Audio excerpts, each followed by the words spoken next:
You know, some of my friends said I should put together one of them video logs documenting all the trials and tribulations of owning and building a late model, as well as all the other shenanigans that happen in my shop. So I went and got one of those social media for dummies books. And the very first thing it said to do, if you're gonna post videos on FaceTube or uBook, is to come up with a name and a catchy intro. Well, my name's Kyle Trinkline. Everybody calls me Flipper. Welcome to my race shop.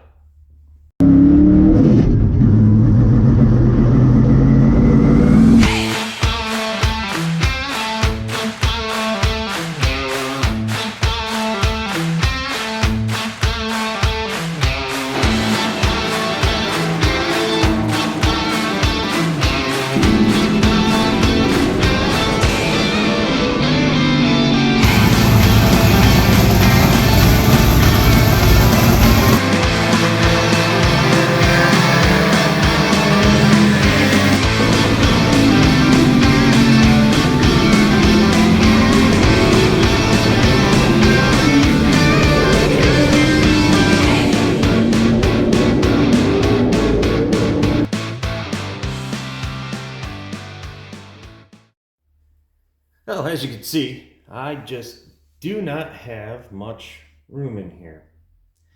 So before I can even get started, I've got to move that, as well as Kermit over there, outside. So let's do that.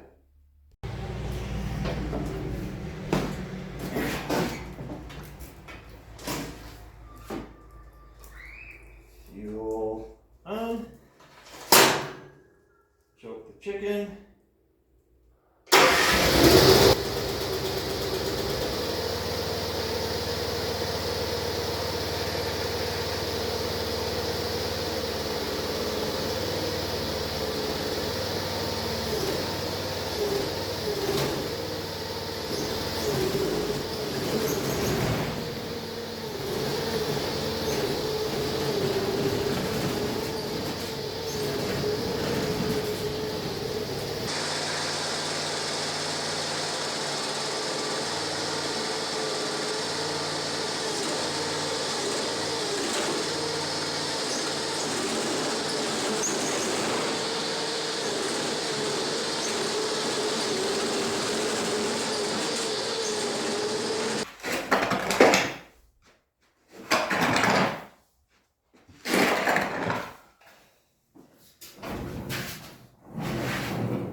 So to start things off, I figured I'd kind of introduce myself and let you know a little bit about what's going on and what I'm about. Again, my name is Kyle Trinkline. Everybody calls me Flipper. And I have since 2000 been racing stock cars all over Michigan, Ohio, and Indiana. Started off running a little four-cylinder Ford Ranger, moved up into Mustangs, won my first track championship at 2003. And then pretty much have raced anything I can get my hands on. Ran short track trucks, I ran little half-scaled mini cup cars, got a championship race in those things on the dirt in a little mini modified division. Had a bucket list put together, a racing bucket list. And I have, for the past few years, been able to check a few things off that list. I've been very fortunate in doing so. I've been able to promote my own race. I have been able to race a year-end show called Super Shoe, which has been high up on my bucket list. I've tried multiple times and was never able to. Finally got a chance to, and that was a big one for me. A couple of years back, I crossed off one that I never thought I'd be able to, and that was racing an Outlaw Super Late Model. My buddy Bob, he let me drive his car despite everybody's better judgment, and we had a blast. You know, a lot of times you hear about how you don't want to meet your heroes because they're always going to let you down. This was not the case. This thing was everything I could have hoped it would be. Everything from the way the lights reflected off the car to the sounds it made under caution when it's just chugging around the track. That oh, awesome. Everything I could have hoped it would be. So much so that I kind of lost my mind. And in doing so,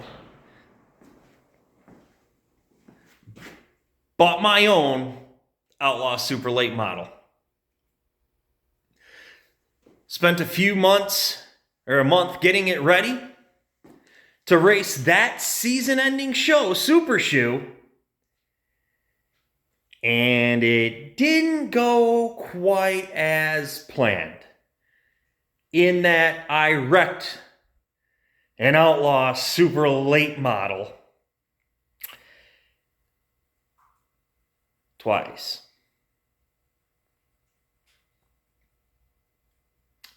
One of them racing things, you know, every time they go out on the track, there's a chance that you could bring it back in a bushel basket. And unfortunately for me, just wasn't my luck. So enough about me. Let me show you around the car and kind of show you some of the damage that happened that race. So this is Crackers, or at least what's left of it. It is an Outlaw Super Late model. It's a Dillon chassis. We only got one race on it. It was a really rough weekend. We wrecked it twice. Ripped the left front right off the car both times, unfortunately. And you can kind of see that here. This, well, this isn't supposed to look like this. This is actually supposed to look kind of like that. And as you can see, it doesn't. This is actually the better of the two upper control arms that we put on the car just to get it loaded on the trailer. You can see that bar's all bent up. This was, yeah, that's nothing now. That's broke. Yep, that's broke. That used to be a brake line. And you can see, if you look down in here, you can see that right there. That's the motor mount that's bent.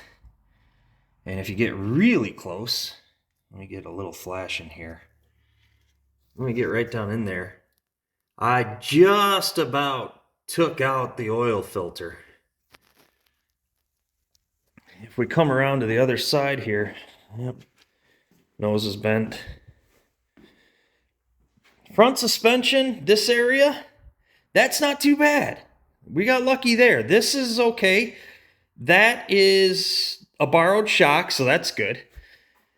Unfortunately, you can see it right here. This frame is bent. It's tweaked and laid, and it's in rough shape. And we'll get down in here, and you can see that motor mount right there. Again, that's supposed to be straight up and down, and clearly it's not. And then this here, this is the engine plate, the back engine plate. That's supposed to be straight, and it's also bent. The door bars, yep, those need to be replaced. However, the flex pipe did the flexing thing, which is good because it saved the expensive part of the exhaust. So, got that going for me. Rear end, from as far as I can tell, and give it a spin, that looks to be in good shape. Everything came in kind of here into there, and then a lot of it was over there. Now, as I mentioned, the weather's getting colder, and we gotta winterize this thing. That means getting the water out of it, as well as pulling battery. I think I'm going to fill it with antifreeze. We got to get the valve covers off of it and back the valves off, so that way we don't have all that pressure on the springs. It's also going to give me a good opportunity to take a look at the valve train on this motor. I haven't had it apart. Again, I only ran it one race. So I'm really kind of anxious to get in there and see what we've got. And it'll give me kind of an idea of what the internals are like on this engine. Well, folks, if you're like me and your race shop isn't heated all year round, one thing you want to make sure you do is you drain the water out of your race engine before it freezes. Once it freezes, it can crack the block, just cause all sorts of problems. So you want to get as much of it out as you can. I've already pulled the lower radiator hose out of this one, as well as the 2 drain plugs on the side of the block. And a top tip, when you pull those drain plugs, get up in there with a pick or a screw or a nail or something, and just make sure a piece of rust or scale hasn't blocked that drain, making you think that all the water's out of the block.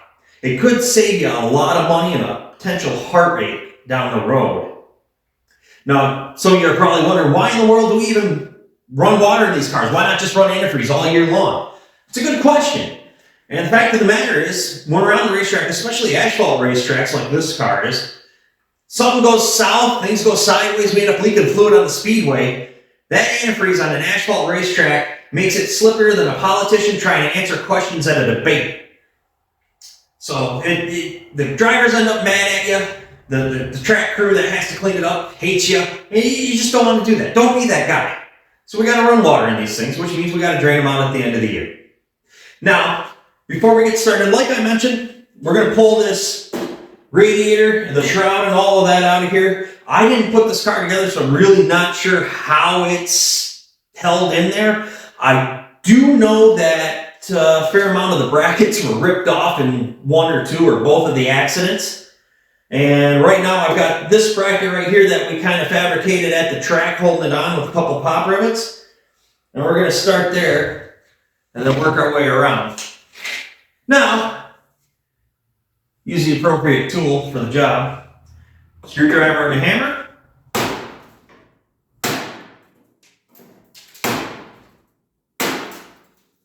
And no more rivets. And we're going to continue to monkey around with some of the brackets and get this out of the car.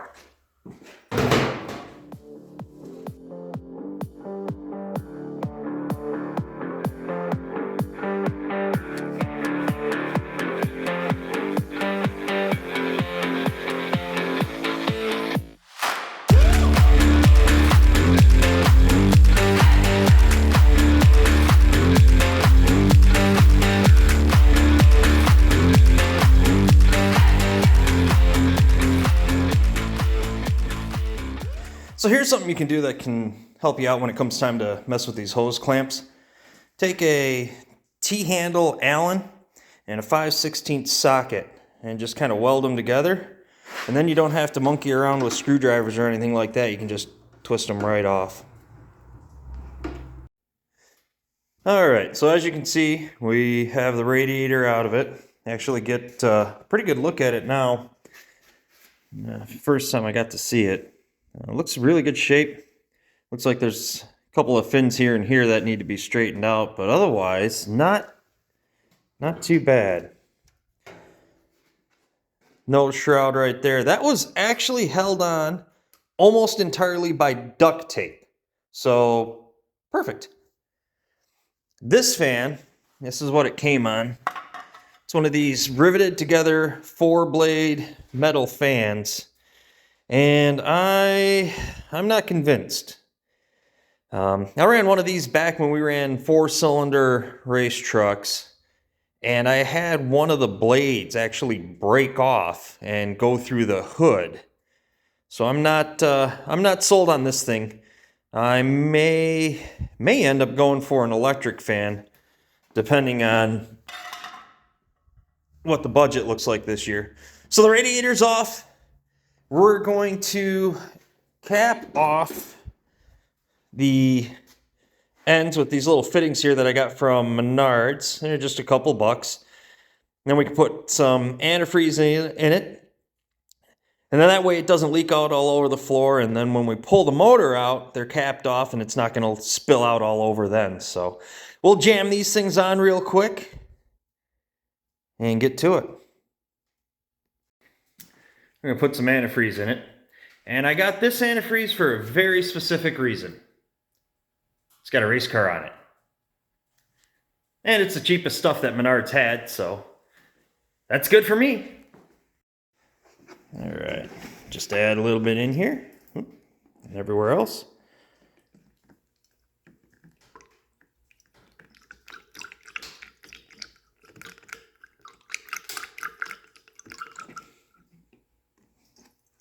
Wait a minute. Why am I hearing water sounds? Lots of water sounds. This isn't good. What is going on here? We got a bleeder. Why? Oh. So, just a heads up.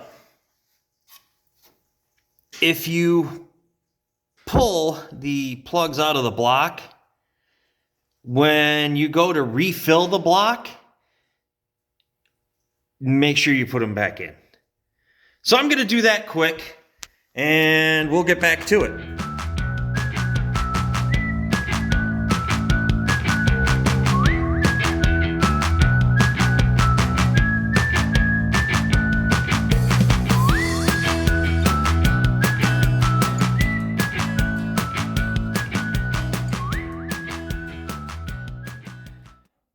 All right, couple gallons of antifreeze later, and about a case of shop towels, that's done.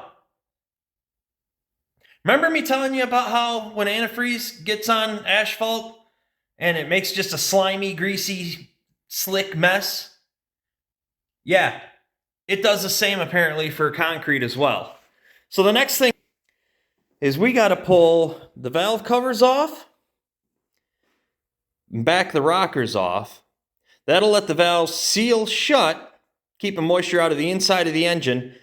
And it's also going to take tension off of the springs so that way they don't collapse during the off season. Now, unfortunately, once that's done, this thing won't be able to run anymore. Then we got to pull the carburetor off and seal that up, and we got to seal up the exhaust sides and everything. So, before we do that, I put some short bolts in the water pump pulley. Any car guy knows before you put it away for the winter, you gotta sound off at least one last time. So, here we go.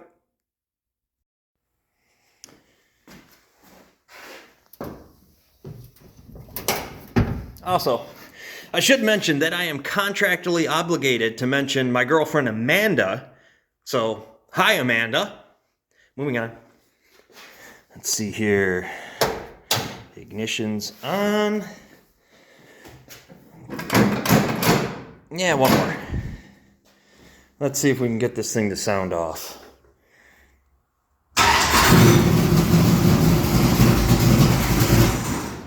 She's cold. Come on, girl.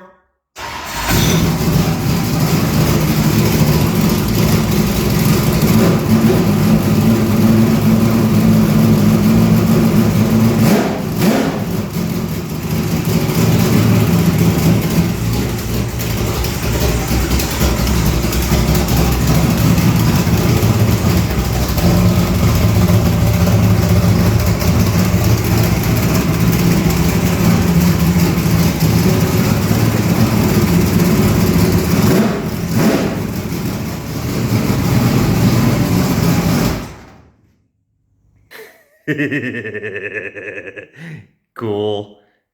All right, so now that we got that done, next step, we're going to pull the valve covers off. We've got to get the carburetor off and finish getting that winterized. For that, I'm actually going to have my sidekick give me a hand on this one. Sidekick? That's him right there. That's Bryce. Oh, That's my cheap labor. He actually drove the 18 car that you saw in the introductions earlier, so he's going to help me with this. We're going to dive right in. And like I said before, I don't really know what's inside here. I have noticed something that that's given me a little bit of cause of concern. If you look, this has got bolts with nuts holding it on, whereas this side, I've actually got studs and lock nuts. So that side's good. I'm not sure. I am curious too about this valve cover. I had issues with oil coming out of the breathers and the little bit of time we did get on the track. So I'm wondering if there's baffles up on the inside to keep that oil from splashing up through. So we're going to get to work on that.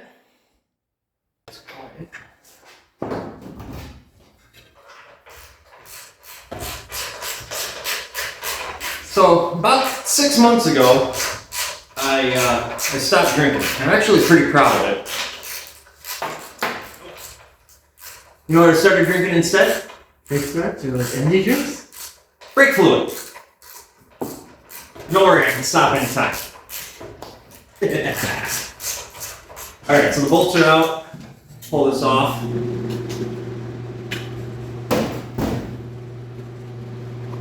Okay, so it does have baffles on the inside, so the oil coming out the breather's got to be something a little bigger.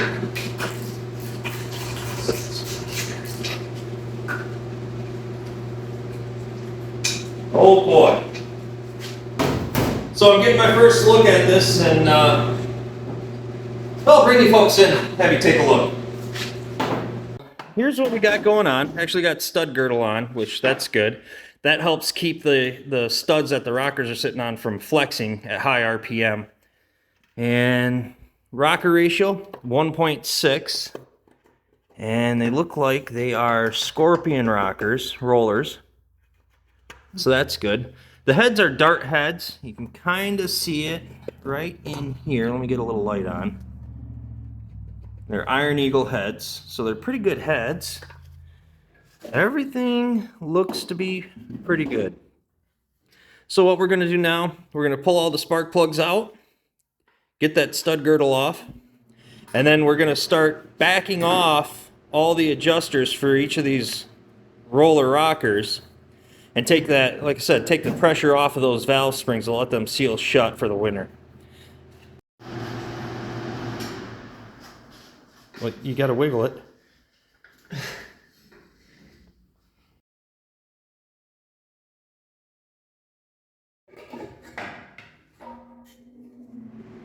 Got this one off now.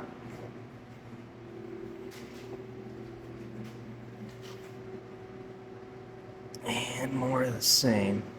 So that looks good.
All right, so that's done. I ended up pulling the polylocks right off of the rockers, and I used the stud girdle that you've seen on top to hold them in place in order, so that way when I put it all back together, it's all in order and they're going to the right rockers and everything. That's just temporary. I don't have a plate, and I'm too cheap to go buy one. So what I'm going to do is I'm going to take and use a gasket and trace it out on a piece of aluminum. And then I can bolt that right on top and seal it. That'll be done until we pull the motor out. I'm not sure if we're going to rebuild it during the off season. I'd like to, but it's going to depend on funds. I mean, obviously I got to fix a wrecked race car, so that's to be continued. We're pulling the battery out of it right now. You probably heard it in the background. Bryce has been working hard at it. Try to get that out of here. It's wedged in there. Good thing he's got small, delicate hands. What? That's out. Now we can put it inside just to make sure it doesn't freeze over the winter, just to be on the safe side. Well, ladies and gentlemen, that's going to do for this episode of Flipper's Garage. Appreciate you tuning in. If you can, do me a favor. Just hit like, comment, share, subscribe. I appreciate it. We're going to try to do a few more episodes working on this late model. I'm really excited about it. This is a dream come true. It's going to be a lot of fun. Let's be honest, though. I'm not going to be out there running for top fives or anything like that. I'm going against teams that have more money wrapped up in their engines than I do in my entire house. So this is, it doesn't matter. As long as we're turning laps, we're going to be having fun. I'm hoping to bring you folks along for the ride. Until next time, appreciate you stopping out. Once again, hit that share button, like, subscribe. Got any comments? Make sure to leave them down below. I'm new to this, so if you see something that I either should know or didn't do, or you got questions, hey, comment down below. I'd love to hear from you. And if you follow us and you happen to see us out at the racetrack, stop by after the races. Once again, my name's Kyle. Everybody calls me Flipper. Y'all have a good night.